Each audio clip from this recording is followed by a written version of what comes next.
तो एक मुख्यमंत्री जी हेलीकॉप्टर में जा रहे थे, आगे लोग उनकी स्वागत में मालाएं लिए खड़े थे और वो दुर्घटनाग्रस्त हो गया। 3 दिन में लाश पाई उस मुख्यमंत्री जी की। और अब क्या बनेगा आगे का हमें पता है, दास को पता है, परमात्मा के विधान से परिचित। अगले जन्म में गधा बनेगा। अपने पूर्व जन्म की मलाई को नाश कर लिया, आगे भक्ति की नहीं, चार्जर ठीक मिला नहीं। पुण्यात्मा होते हैं जितने मंत्री हैं या अफसर हैं, अधिकारी हैं या कोई व्यवसाय है जिसका, और या वैसे मानव श्री प्राप्त है जिनका, तो वो भक्ति के लिए भटकते रहते। वो चाहते हैं भक्ति करें और वो करते भी रहते थोड़ी बहुत, लेकिन वो साधना ठीक नहीं। शास्त्र विधि को त्याग कर दो, मनमाना आचरण करते। जैसा आपको रोहतक के एक परिवार का उदाहरण दिया, वो साधना कर रहे थे, शास्त्र विधि त्याग का मनमाना आचरण कर रहे थे। वो नकली गुरु था जो उनसे क्रियाएं करा रहा था, और उनको ये भ्रम था कि तुम इन गुरु जी के द्वारा बताएगी साधनाओं से आप सुखी हैं। अब इस तत्व ज्ञान की रोशनी में आपको पता चलेगा कि वो उसके पूर्व जन्म के प्रारब्ध थे, वो पूर्व जन्म के संस्कारों से बनी किस्मत में लेख थे। उनको वो मिटा नहीं सके, वो गुरु और उनकी साधनाएं। और ये सतपुरुष कबीर भगवान की साधना इस दास के पास है। इससे कहते हैं संत शरण में आने से आई टले बला, और जय मस्तक में सूली हो मृत्यु हो वह कांटे में टल जा।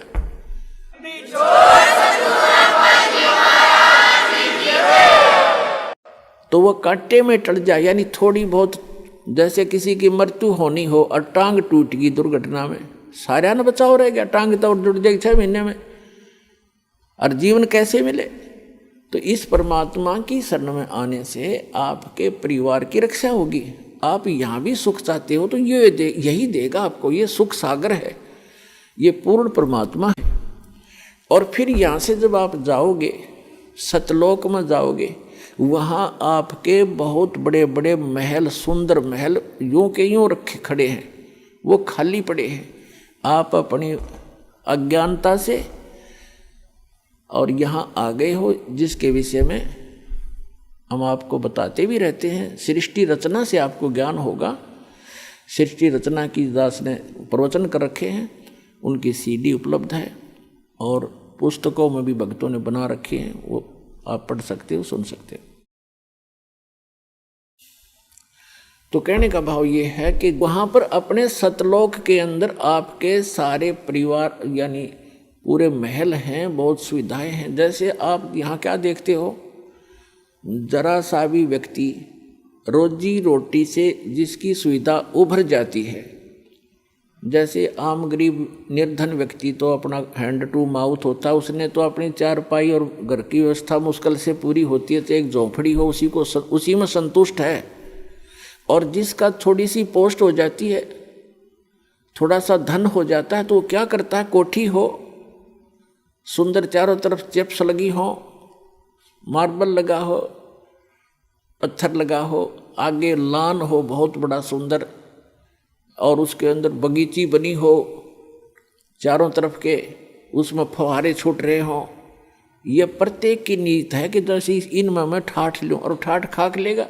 यहाँ तो चाहे वो फुहारे भी ला ले और सारी कोठी भी बना ले और बड़ा एक फार्म भी बना ले, और अंदर टेंशन 20 उसका, उसमें धक्के खाओ फुहारे में, तब भी चैन से नहीं रह सकता।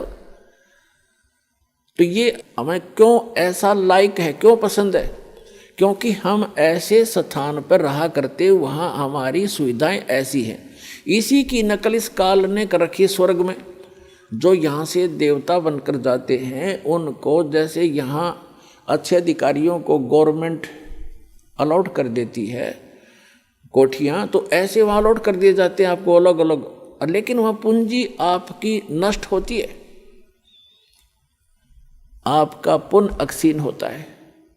तो वो सुविधाएं, उस सतलोक वाली सुविधा से स्वर्ग की, तो ये समझ लो उसके तुलना में वो कुछ भी नहीं है जो सतलोक में आपको सुविधा है। स्वर्ग में भी ऐसा ही है, मृत्यु होगी, पुण्य समाप्त होंगे, आप फिर यहाँ होगे। स्वर्ग के देवता भी गधे की योनि से स्टार्ट होते हैं। बताओ, खा कहिए स्वर्ग का राज्य और क्या इस पृथ्वी का राज्य। तो सतलोक के अंदर आपको ये सभी सुविधाएं उपलब्ध हैं। जैसे अभी तक ये नकली पंथ कबीर साहब की वाणी चुरा के अरे एक पंथ चला बैठे, कितने जीवों का नाश कर दिया, राधा स्वामी पंथ, जय गुरुदेव पंथ, और ये सच्चा सौदा सिरसा और जगमाल वाली पंथ, एक ये जनौद के अंदर बना हुआ है ताराचंद पंथ, ये भी उसी कुएं का जल है राधा स्वामी वालों का। तो ये क्या बताते हैं ऊपर कि प्रकाश ही प्रकाश है, चेतन ही चेतन है।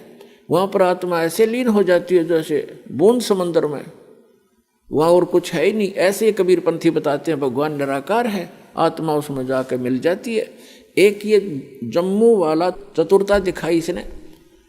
फिर बताते हैं परमात्मा कहते हैं चोर चुरावे तुमड़ी गाड्डे पानी में, वो गाड्डे हुआ ऊपर आवे, न सच्चाई छनी ना।